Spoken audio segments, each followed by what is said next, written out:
Ode to a Nightingale. 1. My heart aches, and a drowsy numbness pains my sense, as though of hemlock I had drunk, or emptied some dull opiate to the drains 1 minute past, and Lethe words had sunk.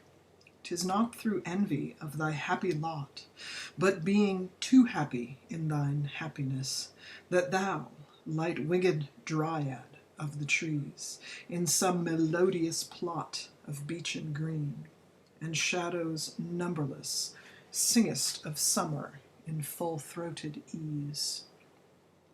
2. Oh, for a draught of vintage, that hath been cooled a long age in the deep delved earth, tasting of flora and the country green, dance and Provençal song and sunburnt mirth.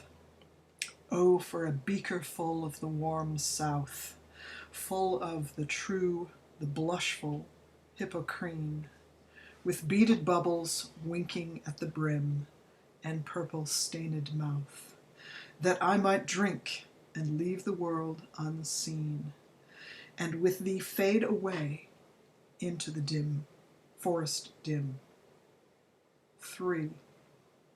Fade far away, dissolve, and quite forget what thou among the leaves hast never known, the weariness, the fever, and the fret, here where men sit and hear each other groan, where palsy shakes a few sad last grey hairs, where youth grows pale and spectre thin and dies, where but to think is to be full of sorrow and leaden-eyed despairs, where beauty cannot keep her lustrous eyes, or new love pine at them beyond tomorrow. Away, away, for I will fly to thee, not charioted Bacchus and his pards, but on the viewless wings of poesy, though the dull brain perplexes and retards. Already with thee, tender is the night, and haply the queen moon is on her throne, clustered around by all her starry fays. But here there is no light, save what from heaven is with the breezes blown, through verdurous glooms and winding mossy ways. 5.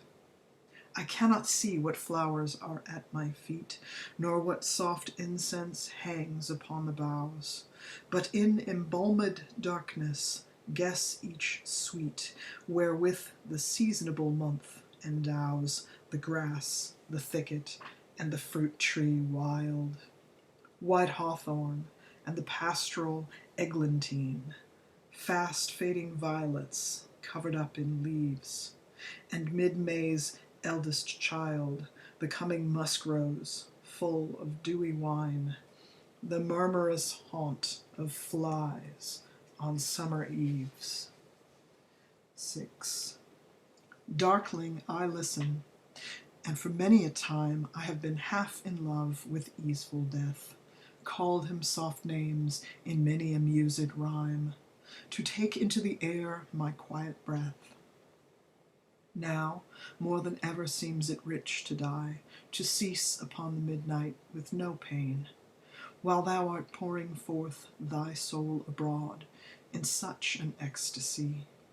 Still wouldst thou sing, and I have ears in vain, to thy high requiem become a sod.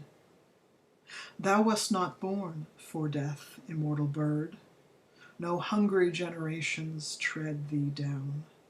The voice I hear this passing night was heard in ancient days by emperor and clown, perhaps the selfsame song that found a path through the sad heart of Ruth, when, sick for home, she stood in tears amid the alien corn, the same that soft oftentimes hath charmed magic casements opening on the foam of perilous seas in fairylands forlorn.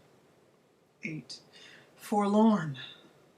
The very word is like a bell to toll me back from thee to my sole self.